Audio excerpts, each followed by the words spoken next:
This happened back in the early days of my childhood. I was maybe 12 years old at the time, living just outside of a major city in Australia. It was Christmas Eve, and unlike other countries who have their white Christmas, Australia's Christmas is smack bang in the middle of summer. So the last place that you want to be is indoors. Unless for some reason your house has an air conditioner, which 90% of households do not. Since it was at Christmas time, school kids were on school holidays, so I invited a friend over and convinced my dad to drive us to a swimming pool complex. It's a pretty large place with cheapish food and a huge water slide. So naturally, we were pretty content staying the entire day there, spending our parents' money and enjoying the cool water. It started getting later in the day and we were told that we had to go soon. We begged and pleaded to stay a little while longer, which led to a compromise that we would have to walk home if we didn't want to leave now, which we had actually done a couple of times before, since the pool complex wasn't too far from my house. We agreed and said that we would be home soon. It didn't actually take us too long before we wanted to leave, since the sun was setting and the pool was getting a bit too cold for comfort. We placed towels around our dripping bodies, waved goodbye to the staff at the entrance to the pool, and began the trek home. It usually didn't take us all too long to get home, but today my friend had the brilliant idea to take a shortcut, which in turn actually ended up taking us twice the amount of time to get anywhere near my house. He then joked saying, "At least we know for next time." I called him an idiot and said that we better be home by dark. So, we were now getting really close to my house and it was in fact dark out by this time. My phone was dead, so I was trying to speed walk as fast as I could, as I knew my parents would be wondering where we were. This shortcut that we were on took us through some very dark and isolated streets. The suburban roads were narrow with streetlights stretched apart, leaving long dim spaces of darkness. This was when we heard a car pull into our street. It was about 100 meters behind us. As it got closer to one of these streetlights, we could see that it was a rusty blue van. And wait for it. Covered in Christmas decorations. We immediately laughed and exchanged peculiar glances. Our faces turned to a more perturbed nature when the van started slowing down as it approached us. We heard a husky voice call out to us. I didn't quite hear what it said, but he was clearly trying to get our attention, and he definitely had it. We finally got a look at this guy, and wow. The smell was the first thing to hit our senses. Try to imagine rotten bananas mixed with a heavy scent of alcohol. I don't know why I said bananas, but that's honestly what it smelled like. He was wearing a Santa hat and asked us if we had been good this year. And then he reached into the back of his van and pulled out a red box that had been wrapped like a Christmas present. He then gestured for us to come closer. We said that we really needed to be going as our parents would be wondering where we were. He then pulled the greasiest smile I've ever seen and offered to give us a lift back to our house and not to his torture chamber. This guy must have been pretty intoxicated to think that this was going to work on us. We said no thank you, as our house was only a few blocks over, and we sped up our pace. We thought this would make the guy go away, but he slowly cruised on the right side of us, trying to persuade us to get into his van, saying that he had loads of presents in the back that he doesn't know what to do with. My friend started getting a little impatient and told the guy that we didn't want his greasy presents. This seemed to make him upset, and he told us that we would be on Santa's naughty list. He then drove 10 meters in front of us, swung his passenger door open, and said, "Look, the present is on the seat. If you take it, I won't mind." We were now staying as far away from this guy's van as possible. staying off the path and onto people's lawns as we were walking. When we had reached the point where we had been walking past the van, I kid you not, we heard someone sneeze from the back of the van. My eyes locked onto his and I pulled out my phone and said that I was calling the police. He spat on the ground in front of us and sped off down the road. We then bolted down a side route I knew took me directly to my house. Our adrenaline kept us fueled enough to run all the way home. When we got to my driveway, we agreed not to tell my parents as they wouldn't let us go out again at night if they knew what had happened. I kind of wanted to tell them, but my friend insisted that we should just keep quiet and never take that shortcut again. We never saw the man again, and I hope no one fell for those presents he was offering.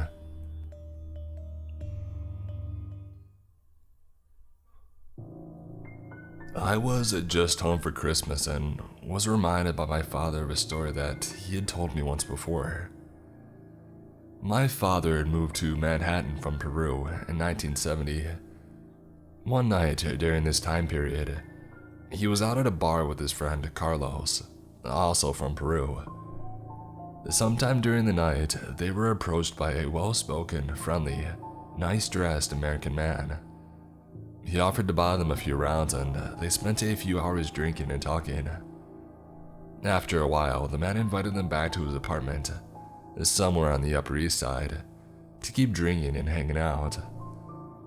My father instantly and instinctively was not into this idea, but Carlos, who was drunk and chasing more free drinks, stupidly insisted that they take him up on it. They arrived at the apartment and after an hour or so, Carlos had passed out sitting up in the man's reclining chair. Everything had been fine, but my dad was never comfortable with the idea, and now knew that it would be even more complicated with Carlos passed out. He went to the bathroom for a minute to splash some water on his face and sober himself up. When he stepped inside, he immediately noticed a large pair of scissors sitting on the sink. They were way larger than any normal household pair, and he compared them to something that you would see in a hospital. He told me that at this moment, his entire body was overtaken with instinct, and something inside of him made him pick up the scissors and put them in the waist of his pants behind his back. When he walked back out to the living room, he found the man with his hand on Carlos's leg. He asked him what he was doing, and he said that we were leaving right now. The man told him to just relax and keep drinking, but enough was enough and my father was insistent. At this point, he said the man's face dropped and his voice lowered, and his whole demeanor changed. "You're not going anywhere," was the man's reply as he produced a large knife from a pocket of his own. Upon this, my father pulled these scissors from behind his back and locked eyes with the man. They stood tensely for a moment as my father explained in a few words or less. "I've got scissors and you've got a knife. If you come for me, I'm getting you too." The man, realizing the stalemate, put the knife down and said, "Get the heck out." My dad shook Carlos awake, practically carrying him to his feet, and pushed him out of the door, never taking his eyes off the man or his hands off the scissors. He said the man stood in the door and glared at them as they backed down the hallway to the elevator.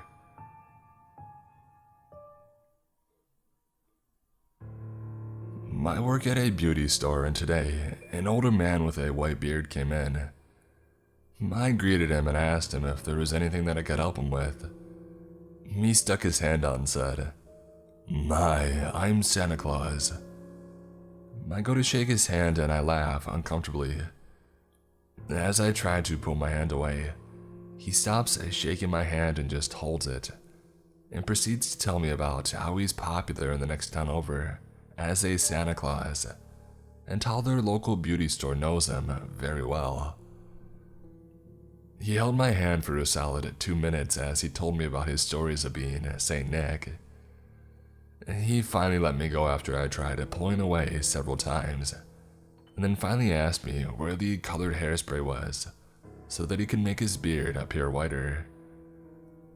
After helping him, I took him to the register to ring him up, and as I tell him his total, he hands me a card with a picture of Santa Claus on it that said, "Happy Holidays" on it. I take it and say thank you, and then he pulls out another card but keeps it face down. He then says, "Now this one is my pride and joy. When I give this to you, I want you to keep it for yourself and not show anyone. Not your husband or your boyfriend. Nobody." I was so uncomfortable that all I wanted was for this man to leave the store. He made me promise that I wouldn't show another soul, which made me even more uncomfortable.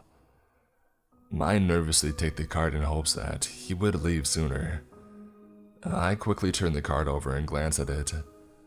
I'm thankful that it was just a picture of a wax bottle that said "Pride" and a dish cleaning bottle that said "Joy." The jokes seemed like innocent dad jokes until what he said next. He then proceeded to ask me how long I'd been working there, what days I work and what my hours were. I just answered by saying that I'm not sure over and over again, since I find those things to be personal information. He then asked me how many other girls work at the store. I told him that I didn't know. As I had told him his total for the third time, he finally hands me the money. As I give him his receipt and his items, he then asks me if I'm married. I tell him no, but that I do have a boyfriend, and he says to me, "You should just stay single. That way, you would be able to please every man." I look at him with disgust and I tell him, "Okay, sir, you have a nice day." And then he looks me in the eyes and says to me, "You stay safe out there. I'm serious." And then walks out the door. Dear Mr. Santa Claus, the only person that I need to stay safe from is you.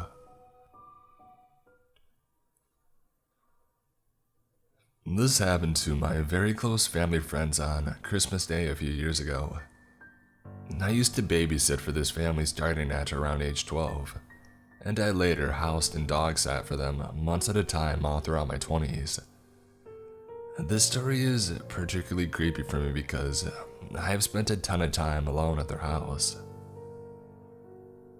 So, this family is going on a stereotypical Christmas Day evening in the family home.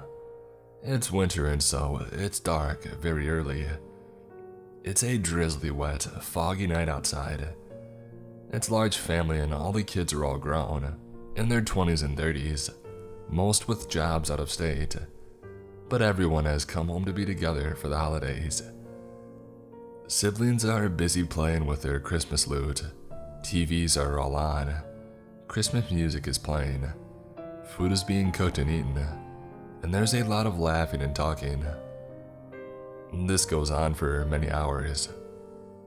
The youngest daughter spots her dad standing in the middle of the courtyard outside in a black hooded sweatshirt.